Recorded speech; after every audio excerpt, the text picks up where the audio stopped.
Welcome, paranormal enthusiasts, to this week's episode of We're Creepin It Reel, here on the Coast to Coast Entertainment Network, where everyone comes for their paranormal fix. Real people, real stories, in real time. So glad you could join us for some ghostly gab. I'm your host, Eleanor Wagner.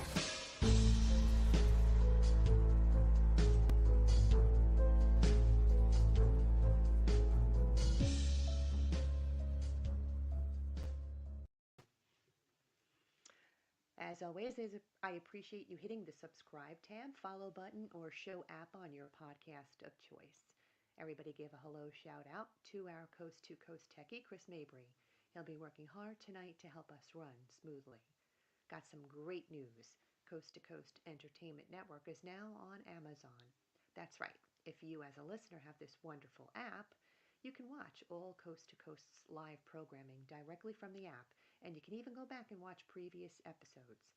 If you don't already have the app, I suggest you go and get it, but wait until after tonight's show because you don't want to miss what I have in store for you. Happy Thanksgiving to everyone out there. I'm thankful that you all decided to tune in tonight. I'm excited to introduce tonight's guests because they're all dear to my heart. I've had the privilege of working with these people firsthand on paranormal investigations, and they're all a part of my very own paranormal team. Incidentally, the group formerly known as the Lady Ghostbusters is now officially the New Jersey Haunters. And though not everyone is able to join in on this discussion tonight, I'm thrilled to introduce to you Art and Liz Petersen and Nicole Kries. Hi, guys. Hey Eleanor, how are you? Great, thank you. Unfortunately, Joe Cahill was unable to connect from all the way over in the UK where he's vacationing. And I think he is going to continue to try and come on. And Mark DiNardo had a family emergency to attend to. Our thoughts and prayers are with Mark during this difficult time. It looks like we may have lost our friend Art because he was here a minute ago. There he is. Tell him I said welcome. Art, can you hear Eleanor? No. Well, she said welcome. Oh, hi. We're experiencing some technical difficulties. For those of you tuning in for the first time, what I'd like to do with my guests is have them discuss specific investigations that warranted substantial evidence. During the last several months, our team has had quite the adventure with investigations, all of which have been very eventful. I feel that whenever we go on investigations, we always have something happen, and I honestly think it has to do with the positive energy and gifts we all bring to the forum. When everyone's on the same page and in sync with one another, magic happens. Spirit senses the unity and they come. Don't you agree, Nicole? I do. I definitely do. And I think when we all do get together and, when we're on an investigation or even if we're just talking to sometimes the people that we're trying to help or anything, all of our talents and, what we all are able to do, come together. And it really, I think, helps out a lot of the times these people that are struggling in a situation. Absolutely. For those of you tuning in tonight, our team had an exciting October when Marvin Scott from Channel 11 News came on an investigation with us to the Boonton Holmes Library in Boonton, New Jersey. Tell Art we're going to be talking about Boonton. So we're going to be talking about Boonton when we got to meet with Pix 11 News and Okay. that experience over at the library. Okay. Marvin Scott featured us in a Halloween segment, which aired twice over the Halloween weekend. And Chris is going to put up a picture of the building, the Boonton Library building. Incidentally, for those of you interested in watching the segment, I have it up on my YouTube channel, Eleanor Wagner, for anyone who'd like to have a watch. James Holmes purchased the home from Eliza Scott in 1856 for a family residence. James Holmes died in 1893 and bequeathed the manor house to and the lot on which it stands, the citizens of Boonton, for the purpose of use as a library. Over the years, the third floor was used for many things, including apartment rentals. It was fun meeting Marvin Scott, and we got some spirit activity, but not much. The first time we were there, Nicole got a ghost cat Yes, yes. Actually, Incidentally, not sure if I told you, Nicole, but Jackie Hangley picked up on that cat oh, too. really? And I never told her what we got while we were there. Oh, that's awesome. We And also saw, I'm sorry, go ahead. that's actually something I was going to say. Um, One of the great things about being in a group with Eleanor is usually Eleanor gets a little bit of a background story of what's happening at the location, but she kind of holds off telling us all. And really, it's because we want to see if our gifts come forward and what we can figure out, the scenario of what's happening at this house or where we're finding negative or positive energy in certain rooms or those creepy feelings that we all get. And, some of us have clairvoyant moments, clairaudient moments, but whatever they are, to be able to kind of test them. I love that about our group. Yeah, me too. Originally, team member Jackie Hangley, who couldn't make it on the night of that first investigation, I sent her a photograph. She said, "What's the location? Can you send me a picture?" And I did. And she saw two male faces in the window on the photograph that I sent her. And I went ahead and took more photos afterwards, which also warranted the same faces that she saw, among quite a few others, in different windows on different floors. Chris, you can put that picture up. It's the picture that has all the little circles on it with the faces in it.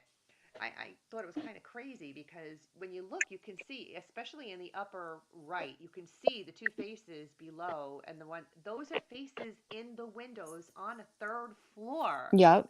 in an empty, pretty cool. Yes. And then I had two young sons, the background is, who both died tragically, one in the war and the other in a house fire. And we felt that these two spirits could very possibly be the young men in the window. I also think one of the spirits is James Holmes. And then we went back with Marvin to do that investigation, and Art had an amazing vision, which I feel pulled it all together. Could you ask him to tell that story? Yeah, so our Eleanor wants you just to give your story about when we were at the library with Marvin Scott that time, and what you felt when we were up on that third floor. Well, that was a pretty strong feeling of like a mother being told some really bad news, like only the type of bad news that would be like, you know, someone died in their family. And I was getting the impression that she was pacing in this one particular corner and going back and forth and was kind of incredulous to the news that, you know, I guess that one of her sons had died and was having a really rough time processing it. It was like a repeating feeling, like a residual energy, I guess. Yeah. It was awful. Yeah, could He had feel. something happen in the little room too, right? Yeah, so that was also there was a little room off the Oh one yeah, side. right, Yes. right. So in the small room, the door was closed, and I could see, the space under the door had a light shining through from the street light, and you could see someone was actually standing on the other side of the door, and the presence of their feet was casting this shadow underneath the door.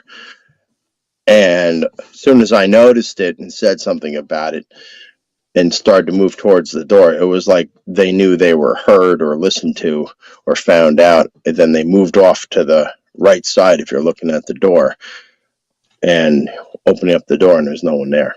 Yeah. Yeah, no, and that's actually when we went the first time without Marvin Scott, that was something that we experienced too. And then when we did enter the room, the fan was moving, and that was something weird too. I've never seen something in one of our investigations like the fan, how it was. It Right. was like as if it was going around, but there was no energy to it at that time. Right. Well, the fan was actually spinning slowly too. I noticed that overhead, and everything in the room was off and in the dark. So it was just bizarre. It was kind of like you had this feeling that a residual energy was in the room, just replaying this scene over and over again. And what I got the feeling of was whoever had come upon the scene back for whenever this was happening was actually coming into a scene where no one was supposed to be in the house to know what was going on. Like somebody was doing something pretty bad in that room to somebody else, and it was like you just walked in on a bad scene, and all of a sudden everybody's trying to step out of the way and act like it wasn't happening. Yeah, Right. not a good Does he think feeling. that happened with the family, the original family, or does he think it maybe was from families that lived in the apartments there? Could I you think it hear? was. Yeah. Yeah, I think it was the families that were living in the apartments. Like, the original family seemed to be kind of traditional, I would say. This was something of almost like a cultish feeling, like somebody was pulling something that Mm. would guarantee that nobody else would even find out about it or suspect it. I don't think the original family is what gave rise to this scene that I was seeing. It was like something unexpected, Mm-hmm. like somebody, whoever was there, was pulling some sort of ritual that they didn't think anybody would ever find out about. Huh. Right. Yeah. Strange. Yeah. It was kind Do of you want? awful. It was, it was very strong. It was like, oh, no one will ever find out about this. And then suddenly, like we show up and we can see the residual energy from it, who knows, 150 years later or something. Hmm. Yeah. That's In just, early November, we did an investigation in the home of a former mobster in High Point Country Club in Montague, New Jersey. Chris is going to put a picture of that building up. This is picture credit to Christina Kotlar. When I did right. a presentation on the paranormal panel for the Milford, Pennsylvania Readers and Writers Festival back in September, a lovely woman approached me about strange activity taking place in the apartment where she lived. As it turns out, the building she lived in was once a one family manor house belonging to a mobster. Roy DeMeo was a mobster for the Gambino crime family, and he had a brother, Anthony Frank Chubby DeMeo, who was a Marine who died in the Korean War in 51 at 20 years old. But Roy DeMeo and his crew were the DeMeo crew and were known for their grisly murders, which were like over 200. They were involved in car theft, loan sharking, money laundering. The manor house was now divided into several apartments, 4 or 5, I believe. And Christina Kotlar said she and her husband Yuri, 2 women living next door, and a family above them in an apartment, were all experiencing things. And Yeah. Liz Petersen, our arts wife, actually was finding some history out on the man so that we would have some background. Right. Christina revealed to me that she and Yuri were moving out as soon as possible, but they wanted to know if we wanted to have an investigation to see if we could come up with anything. And she said that on top of strange things going on, the heaviness in the building was awful. It affected their personalities and their health. She actually Yeah. created a safe space in her apartment for her and her husband to go to heal, so to speak. And the same was happening for the others in their apartments. So we agreed to go in for an investigation. And initially, we were supposed to investigate the 3 apartments, but by the time we got there, the family on the top floor had already moved out. In fact, this was pretty normal for the building because no one lived there for very long. And we wondered why. And from the get go, you, Art, picked up on something. Want to tell us about it? Yeah, it was feeling. Well, there was a couple of things. Um, First, walking into Yuri's place, there was the immediate team who was already there, like Margaret and you were there, and Nicole. And as everybody's just first getting themselves oriented, putting stuff down on the table in front of us, and then they were sitting in the living room. I'm like, oh, there's a lot of people here, and I saw this old guy in the kitchen coming from behind the refrigerator and like just kind of peering out and looking at like all of us like, oh, here's probably a relative, is what I thought. Oh, here's a relative that was told we were probably showing up and going to do some sort of interview. Seemed a little timid, but a little bit older. I'm like, there's a lot of people there. So I see Yuri, wife, I see our team, and I see this old guy. And then he just ducks behind the refrigerator.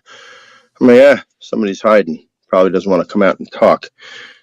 And as the minutes go on, introduce everybody. I see everybody. I see this, I think Mark for the first time. Joe hadn't gotten there yet. I'm like, so who's the guy behind the fridge? There was no guy behind the fridge.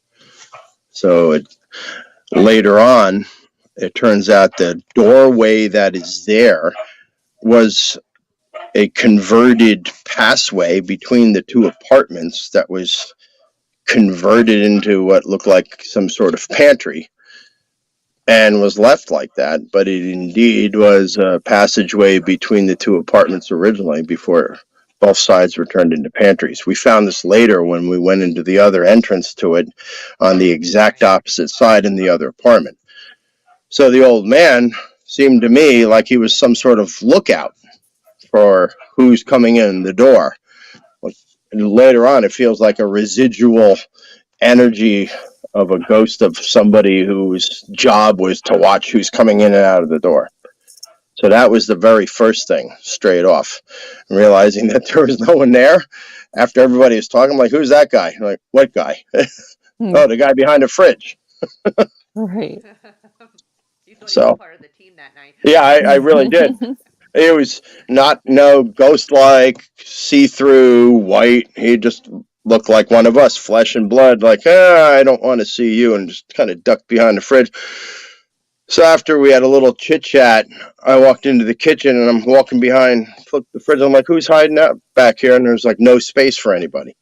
So the imagery of a guy retreating to behind the refrigerator was the guy just simply disappearing, like right at the same time. So I was a little unnerving right off the bat. I'm like, we're in for a night. Yeah. Yeah, So, and then when we finally went up to that master bedroom suite upstairs, oh my God, this apartment was like incredibly huge and yeah, a place you would die for. It was like, oh, I could really live in this apartment, but the shit that went on there is like you could do without it. So the when we finally went massiveness of upstairs, the actual square footage, you could just see so many things happening. It certainly could hold a lot of people if they had a party. Um, the imagery was something really stifling in the dual entranced bathroom. I think me and Nicole had seen that. For sure. And we had this, back in time imagery of something happening at this one corner where the bathroom turns and then comes into like a main hallway area that joins between the two of them. And it just had this really odd feeling that something bad was there. Right? It's very hard to explain. at first we thought maybe it was the elderly gentleman that was sick and who was having hired help to medicate Right. him during his Right. illness. But as time went on, we realized that there was a spirit of a woman there who we Yeah. felt was maybe a girlfriend. And then things started to unfold. I know that team member Margaret Miller was getting nauseous and she had to leave the room a Right. couple of times so that she could get her breath. And then you guys, over the time that we were there, between you, Nicole, Margaret, and Joe, we were smelling perfume, and Yeah. this female spirit was definitely moving forward. And then you Yeah, there finally, was definitely the scent of a perfume that was strong from time to time. And then you had the sense that there was a woman who was there, but it was um, not right. Something was not right about it. Well, I think Uh, the other thing that, really transpired when we were all up there was we basically all came together and had a story of what happened. And it was right. so clear to us when we all worked together. You know, we, in what we could hear, what we could see, what we could sense, what we knew about the house, there was a story that maybe there were some activities happening in this house back when this mobster was there. And this might have been like you know, a gambling ring with ladies involved and Oh something yeah, definitely went down in that bedroom. it was We definitely, felt yeah, unwanted pregnancy at one point because the ovilus actually came up with baby and a Yep. couple of other words that just yeah. didn't Like come out right. you can imagine the trysts that may have happened there between, these mobsters and their ladies of the night, their goombas possibly, and things that were attempted to be kept secret. But I also had a sense there was a room off of the main bedroom upstairs where I had the feeling of whoever was either laid up in that bed, they had some procedure done on them in that bedroom off to the front, which was kind of being used as almost like an examination room by a doctor of some sort, you Right. know. So, and like something traumatic happened. If you look back later at what we were all feeling and we put together the bits of information, you could have had a woman who had an unwanted pregnancy, an abortion that went bad in that front room. And I also got the definite sense that there was some sort of panic and somebody was thrown clear off the balcony. Yeah. She even said Like, something about probably finding right, parts in the lake if they actually. right. So if you can imagine if somebody's being tossed off the balcony, what's the closest place to get rid of them is to throw them right in the drink there. Yeah. Right. It was the lake was right there, right Yeah. there. I mean, even when we initially pulled up to that house, I had no idea what to expect. I didn't know anything about what that, the house was located in a really nice country club. At one point, it must have been very high end, and Mm-hmm. over time, I don't know if it was bought out or whatever happened, but as soon as we were pulling up, the first words that came to me over and over again was the word secrets, and I could hear it whispered, secrets, secrets. And when we got inside, the whole house was definitely secrets. Oh, yeah. Yeah. Full of secrets. Well, Nicole, you and Mark were over in the apartment belonging to the two women next door. Want to tell us what Yes. happened there? Yeah. So the apartment next door, and this is something I do want to talk about. Um, I think that sometimes when people experience things in their homes, or, your home is supposed to be your safe spot. And Mm-hmm. when people are experiencing things that they can't understand, they can't deal with, it's overwhelming. I think it kind of speeds up this whole entire process for people, and they start getting a little loud and crazy, not crazy, I don't want to say the word crazy, but it really makes them, their mental health starts getting really strained. And I will say that we've seen it a few times where people, are just not able to handle the situations that they're experiencing, and It's overwhelming. It's it's Yeah. overwhelming. overwhelming. Yeah. We've had people get into almost like ritualistic, everyday saging and saying, the Hail Marys and everything like that over and over again. Yeah. And it speeds up this process of, you know, and what it's really ultimately, I think, doing is that energy is allowing, it's almost like a gateway for more energy to come in. Right. So when we were over in the apartment with the two women, it was very loud. They had a few dogs. Everybody was on edge in that apartment, and they were Yeah. having issues with their electricity. And, the dogs were very hyperactive. And yes, Oh, they yeah. were excited to see people, but I think it was a lot of the energy in the room.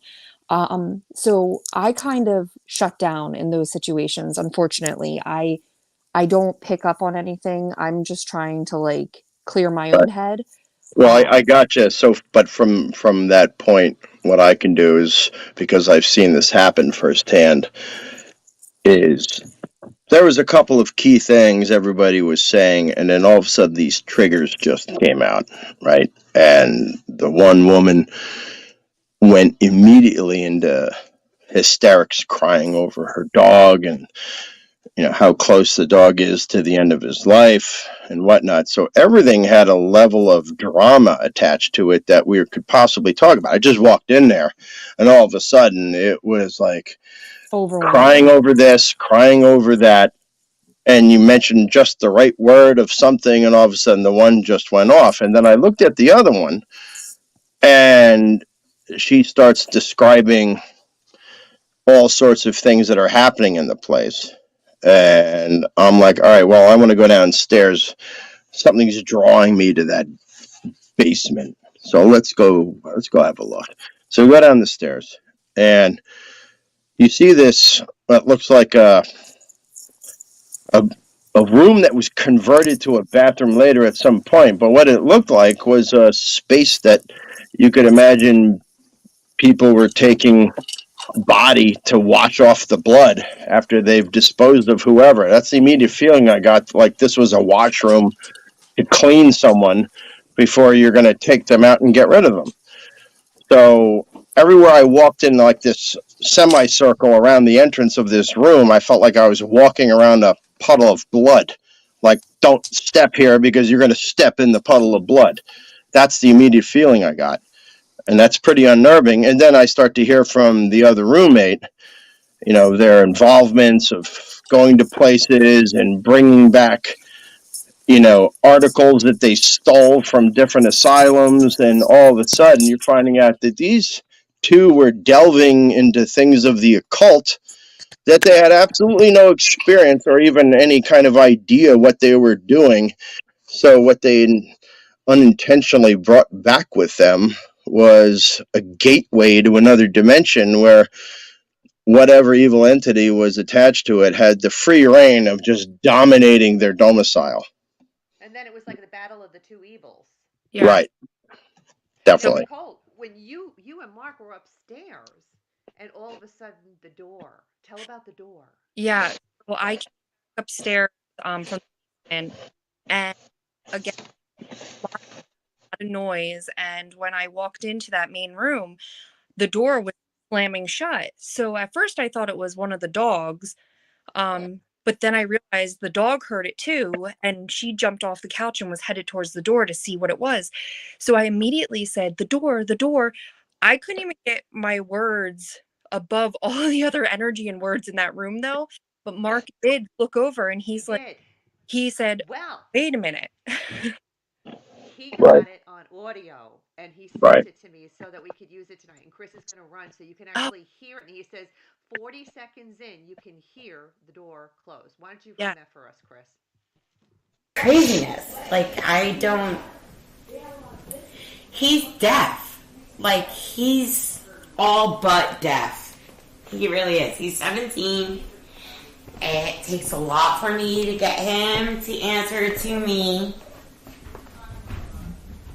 And You don't time with that, bud? Huh? him a pet. My dog's 12, so he's starting to get that way. He doesn't listen anymore. But I just think Just give him a pet. oh, I'm sorry. Hey. Oh, good, buddy. That's all he wants.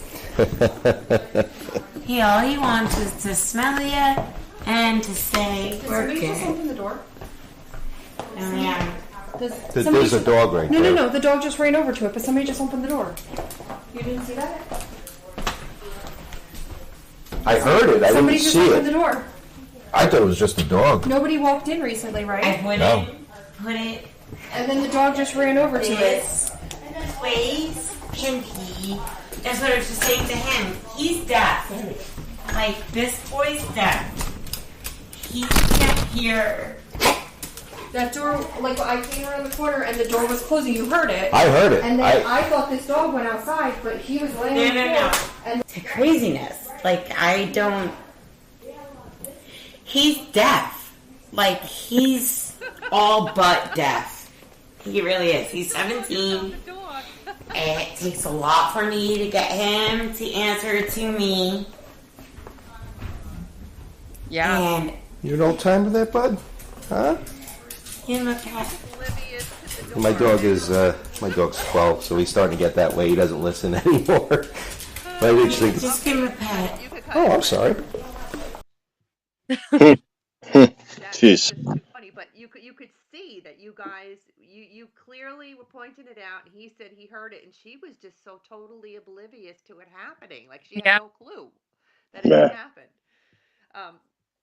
Very, very, very crazy, and I think it was a whirlwind of stuff in the female's apartment as opposed Yes. to Christina's, where Christina was just worried about their health and the negativity and the heaviness in her place. Yeah. I think, took a bunch of photos. yeah.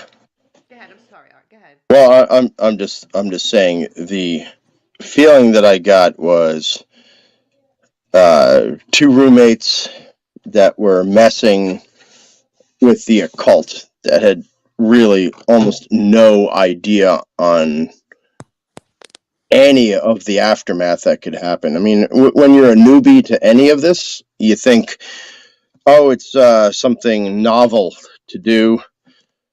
Let's see if we can get any kind of reaction, and not knowing the difference between contacting a spirit, the difference between that and an evil entity.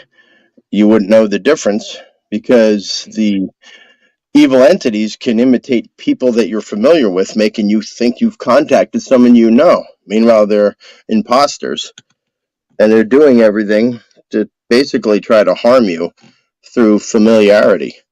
And somebody who has no experience, it would not know the difference. I think they were being played, and what they brought back from, I believe it was Letchworth, where they were talking about Letchworth Village. I think they were, you know, Now, what thinking this was okay to do, but it's, oh my God, it's not. exactly is, I didn't get a chance that night, but the place that they were Lizzie. the place, what was it, Letchworth, you said? Yeah, Letchworth Village in Rockland County was one of the last of the asylums. And these girls had visited it thinking it was okay to go in, but this was already after it had been closed down. I had been to Letchworth when I was a kid, showing how old I am, and it was still open. And at nighttime, these inmates or residents of there would be allowed out to walk the streets, and they all had white robes on, Oh my God. and they walked slow because they were clearly drugged out of their skulls. And imagine this at midnight on a given night, and all of a sudden you see what looks like white Can you hear ghosts me? walking slow. Oh wow. Yeah. Yeah, Oh my goodness. yeah. But they went there. No, since then, teams like Zach's team from Ghost Adventures, if you want to call that a team, they had been there, of course, to exploit it. Been there during the day. Windows gone. And just, walking through it. And he's known for taking souvenirs of every place for his haunted museum that he has, because that's his thing. Does he really want to solve or help anybody or anything? Not really. He's into exploiting each one of these places. Meanwhile, you get two people that were there, and then they're just having residual activity happen in their lives, and they have no way of defending themselves because they have no idea what they touched upon. Yeah. Well, I took a bunch of photos and got two great catches. The one I Nice. took outside after we were done and leaving the premises, I took 3 pictures of the same thing, and I caught a very strange anomaly that did not show up in the two of the other photos. Chris, can you put that picture of the strange anomaly up? So there's the manor house, right? Right. This was a photo. We were standing out in front. We had saged ourselves, and it was dark. And I was taking a picture of that peak because you guys were talking about the peak room. Yeah, the room above the portico. Yeah. This was very, very strange, and it only popped up in one of the photographs. Right. It looks insane. Yeah. Yeah, I can't explain it. I mean, if you look at it, it looks like it could be there's a head and hands, but what the heck is the bluish part of it? I just don't get it. You can definitely make out something, especially on that left side. It looks like Yeah. Yeah. Wow. Well, then when looking through my photos and zooming in on the windows, I got a picture I believe to be the spirit of Chubby. Can you put that Chubby picture up, Chris? Yeah. Yeah. Yeah. Right. That's the one. You could see his face. They literally see his face. I could see his eyes. I could see And his the nose. funny thing, it was on the way there. One of the things I pointed out to Lizzie, I was like, look, they named some street here Chubby Lane. I'm like, why the hell would somebody call some street in the middle of Montague, which is in the middle of nowhere, right close to the PA Delaware border. Basically, a town not known for anything. Well, of course, now they're known for Chubby, but then again, if you're going to have nefarious doings, you're going to go to the most remote place you can think of within driving distance, because you don't think anybody's going to find out your game. Yeah. Yeah, exactly. And now that we were just talking about asylums, because we were talking about Letchworth, a few weeks back we got the opportunity to do an investigation in Pennhurst Asylum in rural Pennsylvania. For years, 80 to be exact, Pennhurst State School and Hospital, notice how they didn't refer to it as an asylum back then, was Right. a terrible reminder of how society viewed and treated people with disabilities. Can you put the picture of the building up there for us, Chris? Over the course of time, it was home to more than 10,600 residents. Many spent years there working to keep it afloat. While some had good experiences there, for many, life was crushing and controversy plagued the institution for its entire existence over the treatment or mistreatment of the people who resided there. What an investigation, no? Yeah. Yeah. Thanks so much to you, Nicole, for setting it up for us. We got Yeah. to team up with another paranormal team for the investigation. Want to fill us in on how this all came about, Nicole? Yeah. So I actually met the founder of the other team at my shop. I own an antique store, and she came in one night, and she was looking for children's toys, old vintage children's toys. So I showed her around, gave her some ideas, and I said, "What is this for?" And she said, "Well, I'm going to Pennhurst tonight because I'm a paranormal investigator." And I said, "No way, me too." But I'm not going to Pennhurst. And she said, "Well, let me check out Pennhurst, see how it is. And, maybe it's something that we could collaborate in the future." So gave it a little bit of time, worked it out. Of course, Right. Halloween had to fall right in the middle, and Pennhurst does have a pretty large Halloween exhibit that they do. So after that was done, we got the opportunity to go, and it was amazing. I don't even know where to begin. I mean, I we know. broke up into groups at various times and had some amazing stuff happen. Oh Yes. my God. Oh yeah. Yeah. So right off the bat, I want to talk about Art and I had an experience upstairs in my friend Jen was with us as well. In one of the rooms where there was a resident named Michael. We there are so many gadgets and things that you can get to try to ghost investigate, but sometimes flashlights and cat balls, the little balls that cats play with, are Yeah. Mine with me. easiest. Yeah, some of the easiest investigation tools to use. And we had a really solid communication with Michael using the Definitely. Definitely. And I know that was it Art and you, Nicole, that had the balloon incident, or was it just Art? Who Uh, had it the balloon it incident? was Jen. I'm not sure, Nicole, if you were there, but it was twice it happened in that stairwell. yeah. And the bizarre thing was, I had this interaction with it, and we try to, debunk it, saying, "Oh, it's part of a thermal draft because of the, you're supposed to believe there's heat in a building that there's no heat in. Right. So how do you get a thermal draft in a building that has no furnace that's working?" Right. Right. So that's the first thing. Oh, there's a window open overhead. Yeah, but where's the heat coming from if your ambient heat in the building matches the heat outside? So right off the bat, the more you started to look at plausible, deniable explanations for what was going on, the more holes in your theories started to actually happen. And then, of course, they were spinning. The balloons were spinning in this circle, and then they started to spin outwardly more and more, and eventually it crawled up my leg, it slammed into my leg, and then it went all the way up till finally it hit my hand, and I just grabbed both balloons as they were involved in what looked like some sort of thermal draft, but literally there is no heat in the building, so there should be no thermal draft whatsoever. There's a light in the hallway, all right, which is only going to generate a micro amount of heat, but this clearly was a tool that doesn't weigh much, so it doesn't take much energy to manipulate if you're inclined as to do so.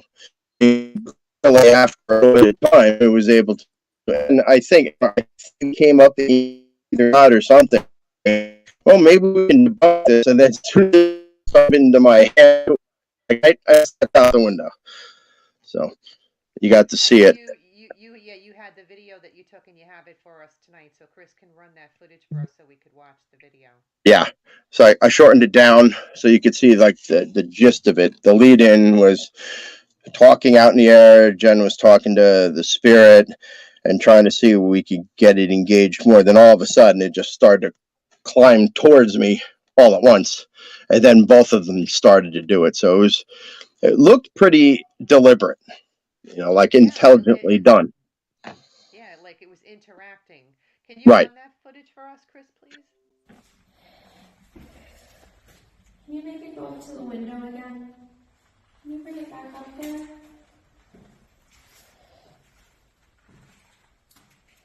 Or if you want to play, just bring it up a little bit higher for us off the floor.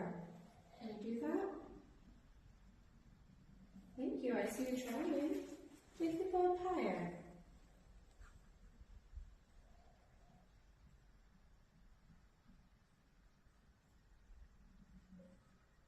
Okay, that is still strange. Do you hear that? Yeah, Is that geese?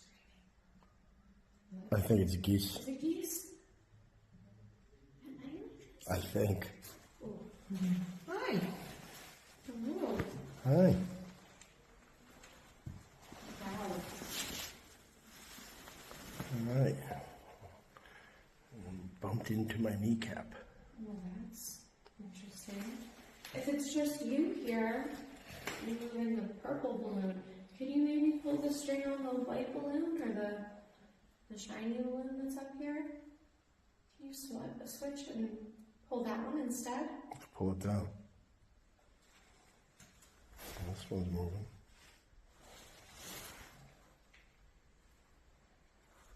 Up to his hand. Come on, you can do it.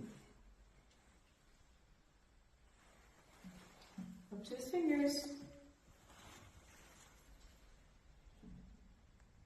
Up we go.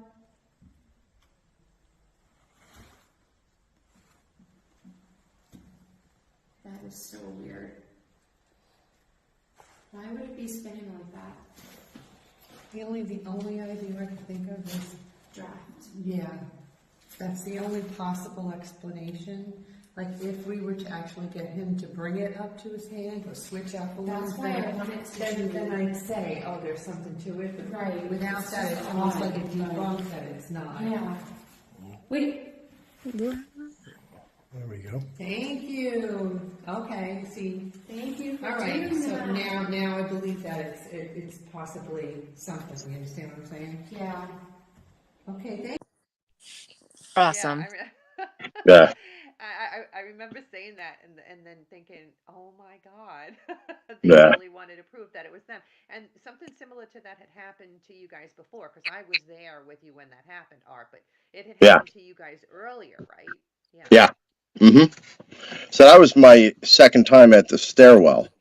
So, so the odd thing was, I think we went to different rooms, did our different lockdowns and what have you, and came back that stairwell later. The purple balloon was gone, nowhere to be found.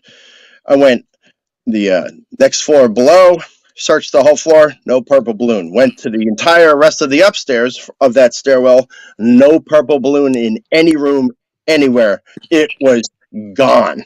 Like, first of all, why in the hell are there balloons in there in the first place? I mean, what kind of party possibly could have been happening at any given point in time that you could declare recent? I mean, the last known residence of the place was what, 1987? Well, they did tell us that because we asked about the balloons, there was Yeah. a bunch of them, but they were super far away from that end of the stairwell. And they Right. said that they had an end of the season party for their staff. Right.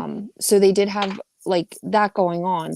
But where those balloons were, they had to travel down. I mean, that hallway was huge that they would have Yeah. they had, gone through like 3 rooms, a long hallway and found their way and only 2 balloons. It was weird. definitely weird.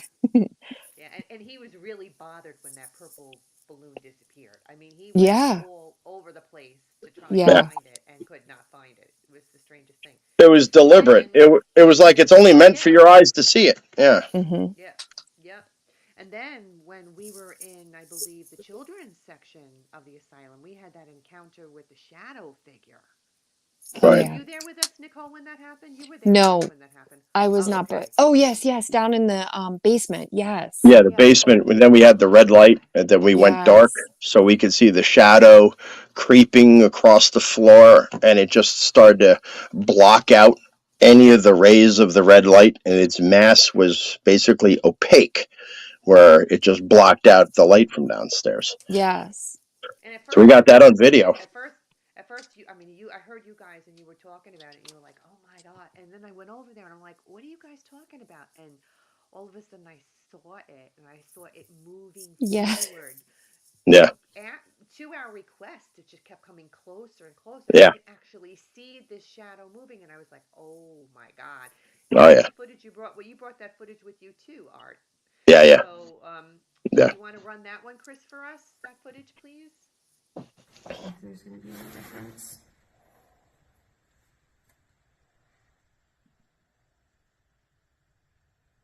Can you keep walking toward us?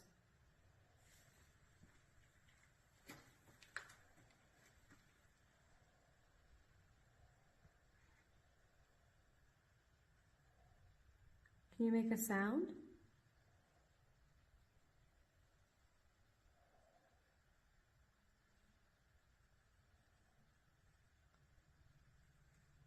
Whoa. Did you see that? Look at it.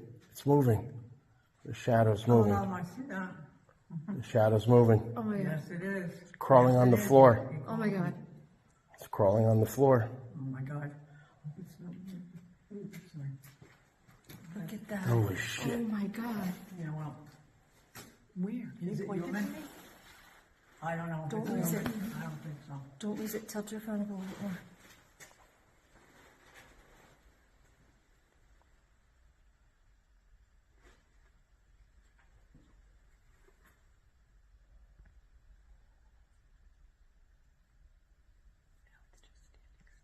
Yeah, it's like waiting us out. We could see you move. We saw you move. Does anybody have this weird feeling right now? Yep. Yeah. What is that? I have, it's, Look how dark the shadow is. oh my god. It's almost swallowing up the whole floor.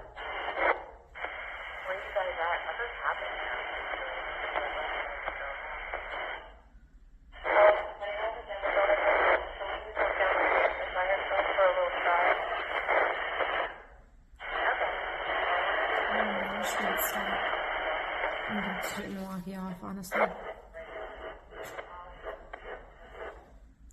what was that? It's not even clear they're walkie. That rumbling again. That's what he's doing. He's so is that far. Yeah, this has been a recording. It's on 10 minutes. If you're standing over there in front of us to our left, can you? That So was basic. crazy cool. I remember Yeah. Yeah.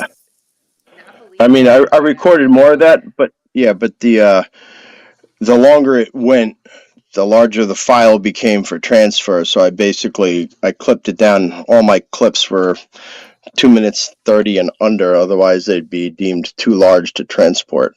Because I tried doing like a 4-minute version of that, it failed. So I had to reboot it, reset the parameters on it for you. And No, but you could see it. We were able to see it. That's Yeah. the thing. yeah, but I got you the meat and bones of it, so you could at least You see did. it moving across the foreground, and all of a sudden it just blocked out all the red light from the exit sign. Yes, you did. So that was a solid entity. Then we went into the room with Jen, which was considered like a playroom down in the Candyland. basement. Right, Candyland, Candyland. that's right. That was another one. She had previously connected with the child spirit that she helped go into the light, and now there was one other that was remaining that she was going to try and help into the light. And when we sat there, Right. we had unearthed that this child was actually bullied and Mm. beaten, and that was probably what resulted in his death. And Right. it was so sad. And we were trying to tell the spirit, don't worry, that they weren't going to be able to hurt him anymore, that he should just go into Right. the light. And I felt ultimately it worked. I felt that we were able to move that spirit with her I think we into the did. light. I mean, after intelligent reaction, urging him to acknowledge that he's just stuck in a time loop that he can get out of, that these spirits would just engage him in this same form of control endlessly. All he had to do was put himself outside of their control and free himself and move on into the light and Mm-hmm. essentially free himself from his trapped prison, you know. Right. So sad. It And is Yeah. so sad. I don't know if you guys are empathic, but I am, and I just the whole time I was there, I could not stop thinking about the pain of those people and what they had to Oh, endure and having to live in those conditions. And I had a real struggle with that during Yeah. yeah. our whole experience. Well, Yeah. it was definitely dominance of like a stronger inmate, if you will, who's either bigger, stronger, and just a bully, and just browbeating this kid into submission. You Mm-hmm. know, I think there was also, a lot of documented abuse from the staff as well. And, some of these residents that were there, this was their entire life. They lived there. So Mm-hmm. imagine your entire living life being abused and then being stuck somewhere in your afterlife. It was very sad. well, you can Well, imagine in the time frame, yeah. You know, we went into the bathroom with that huge tub, Yeah, right? everybody got the whole sense of what went down for Yeah. sure. in that bathtub with the patients. Everybody that was there all had that same vision, and it was just awful. It was I really think the awful. bathtub was used as a form of compliance. You could hold somebody under the water until they, gave in to your every demand. It's just physically imposing brutality, which was the method of getting compliance. I mean, the stuff that they did back then, first of all, they did it in secret, would really never see the light of day. So those doing that largely had the confidence they would get away with it, and Sure. thereby enabling them to keep doing it on a daily basis. We Yeah. we also touched on something when we were down in the tunnels. So at Pennhurst, there are miles of underground tunnels. We only scratched the surface of what we actually went into because a lot of them are shut down now. But um, I think we kind of sat there and we were hearing a female voice answering us from down the hall. And we, moved shop. We went closer to where we thought the voice was coming from, and she got quiet. And I think it was around that time some of us were saying, Pennhurst is great to go and explore, and it's a paranormal superhighway, I guess you can say, in the sense of how much activity there is. Yeah. But a lot of those spirits are also on display for the Halloween exhibit they have, for all the paranormal groups coming in. And uh, it's hard when you have 15 human living people sitting there and you are a spirit, and maybe you do want to communicate, but how do you come forward and say anything in front of 15 strangers that you don't know? Right. That's So, the yeah. In every room, say you go to a party, not everybody talks to everybody in a party, right? Because of right. either you don't have something in common, you don't know the people on the other side of the room, you don't know who they're friends with. So at the same point, you walk in as this group, spirit doesn't know who the hell you are. So to interact, I think the leeway advantage that we had with Jen was she was there before, and Right. she already had a rapport with both Teddy and with Michael. Michael, yep. Right. So we had that going in to an advantage to interact with both of them, which led us right to immediate, interaction where you'd either have the lights light up, you'd have the cat ball light up, because immediately they had the sense that our liaison already primed us for how to communicate with each spirit. Well, hopefully in the springtime, I think we should definitely plan another trip to go back there, and maybe we'll be you know, Yeah. we'll have that contacts with them. So one of the things that I noticed with Jen is she has this quality about her, kind of like my wife does, where they get this communication with kids really well, really quick. Like they gain the confidence, the trust of the kids quick. They are, empathetic to their life, what interests them, especially at the age that they're at, and kind of is, playing with them in their world at their own level, where they're confident. And she actually, Jen does work with children for a living, so I think that does give her that. And Eleanor, you do too, being a teacher, And I remember what happened at Burnbrae with Ellie. Right. Ellie. Yeah, she connected with me because my name is the same as hers. And, and I deal with children of her age all the time. So, right. Yeah, that was huge. She knew that she could put out any kind of, the trust, right, but she could put out any kind of attempted contact, and most likely you'd be able to see it. So it's to me, I always liken it to, you're looking at a fish bowl, right? You got the fish inside, and the spirits are on the outside of the fish bowl, and you're inside, and they're trying desperately to get your attention any way they can from outside of the fish bowl. So there's only so many ways you can transfer energy to make an intelligent communication. We take speech for granted, where we can all just talk to each other, which is a vocalization of understood words with meanings, and it's developed into a language, and you're able to just simply speak.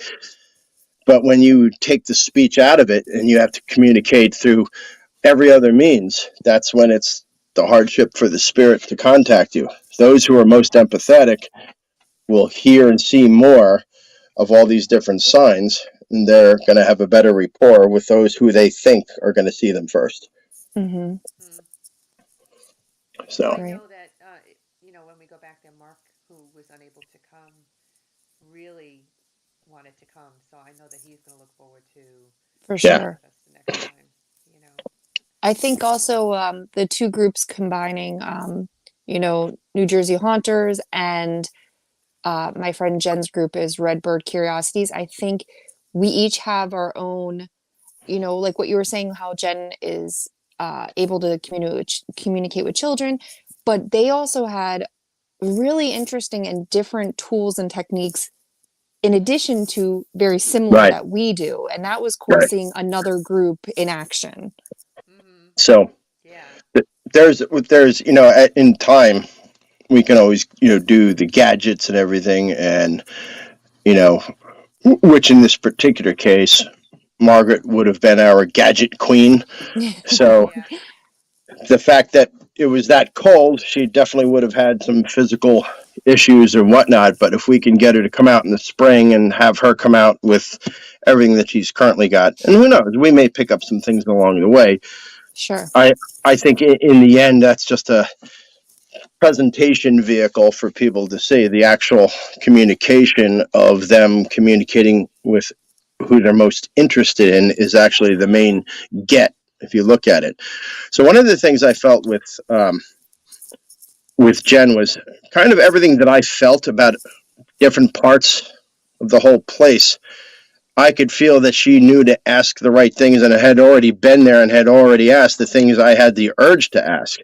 So I felt this kind of like simpatico that you would think alike when you see the same things or feel the same things.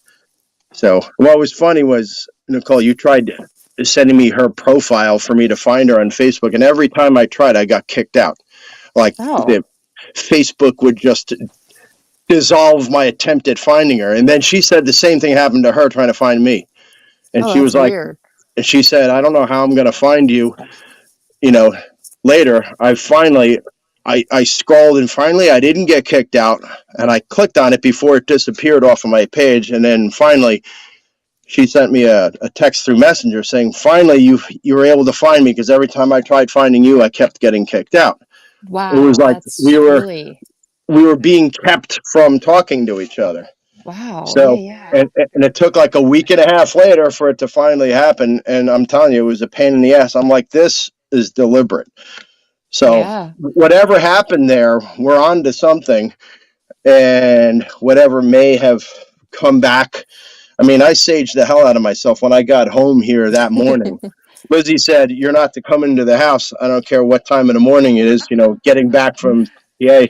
Well, my house will just come alive, and I'll have stuff flying around, poltergeists, all the typical crap that I'm used to. But from an unknown source, you have no idea who may have latched on coming back from this place.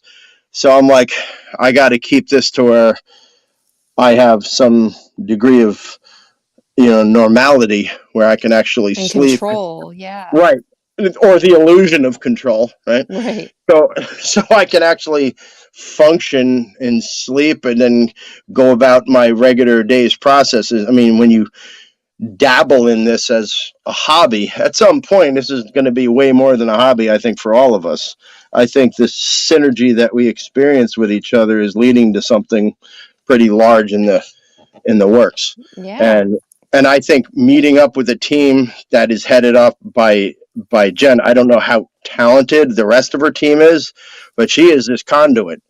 So right off the bat, I can see us all, going into a major place and teaming up and getting probably shocking results, of whatever. Yeah. Yeah, for sure. There's a lot there.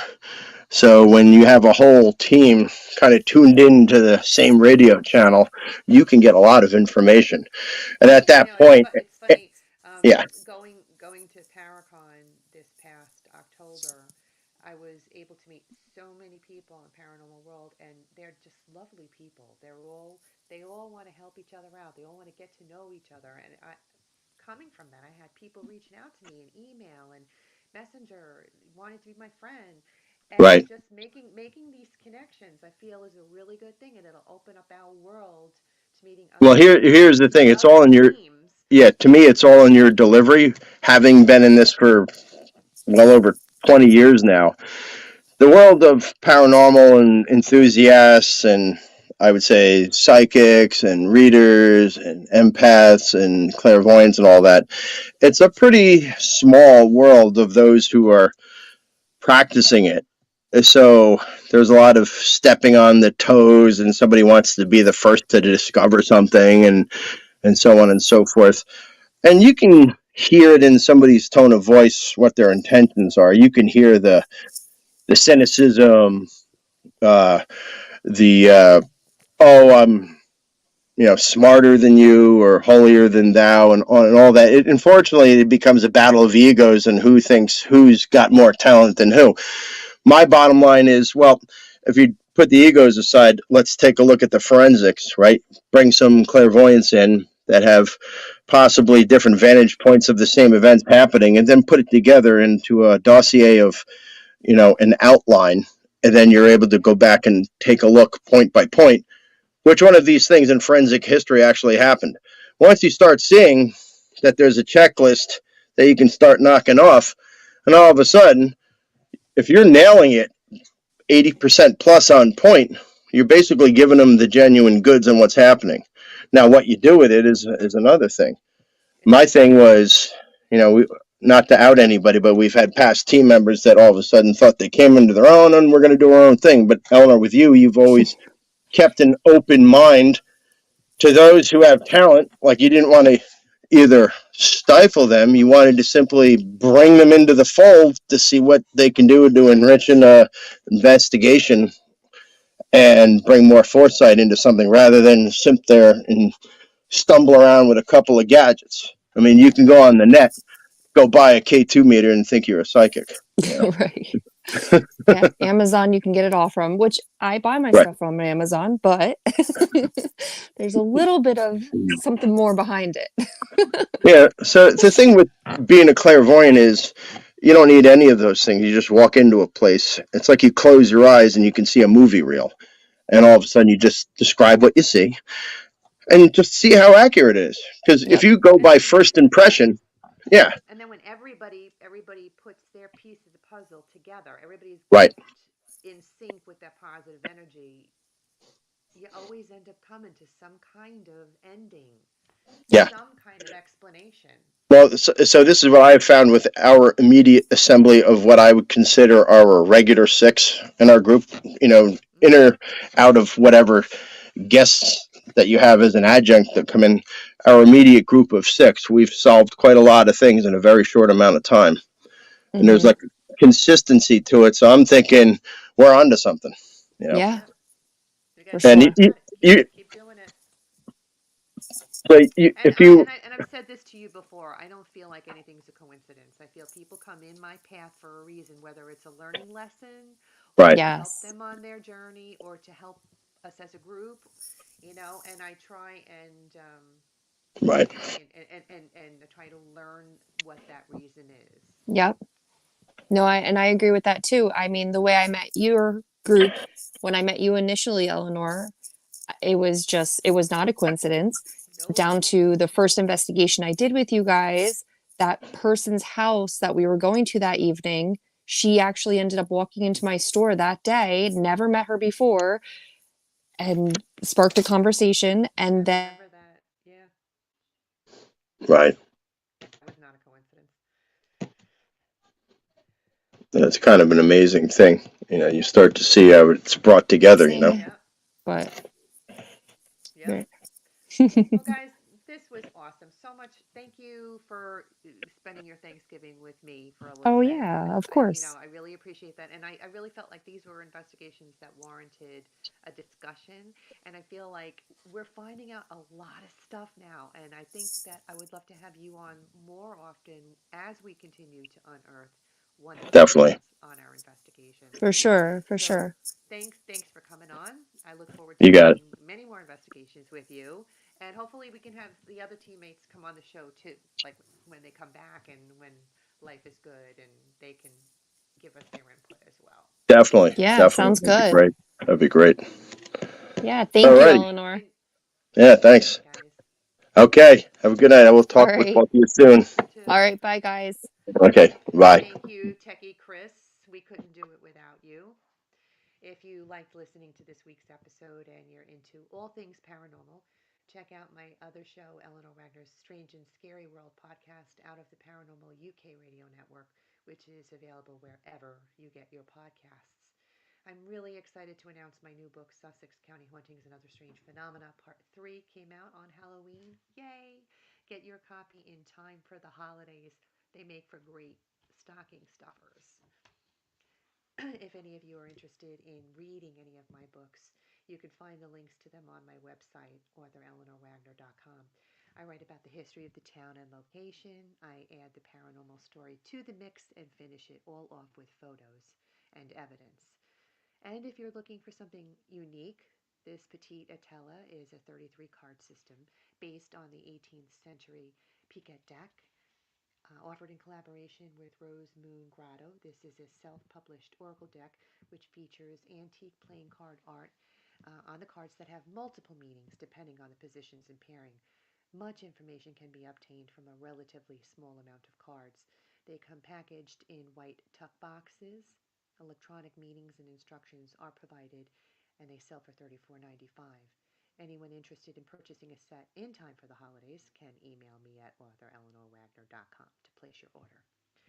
Viewers, tune in on Thursday, December 8th, when I will be interviewing Elsie Lottie, owner of a haunted Airbnb in California at 8 p.m. Eastern Standard Time. Stay for a while and listen as Alexander Nakarada's soundtrack takes us out. I hope you've enjoyed this little journey down my own personal nightmare alley. If you're one of those people who experiences the paranormal and has stories of your own you've been filing away over the years, I want to hear about them. And if you're a part of a paranormal investigative team, even better. I'd love to have you on my show. Got a questionable photo? Send it in. Would love to have an open discussion here amongst the professionals. Reach out to me at Author Eleanor Wagner at gmail.com. Enjoy our soundtrack music, Headless Horseman by Alexander Nakarada, promoted by freestockmusic.com. And remember, no ghost story is better than a real-life ghost story. Until we meet again, make sure you're creeping it real.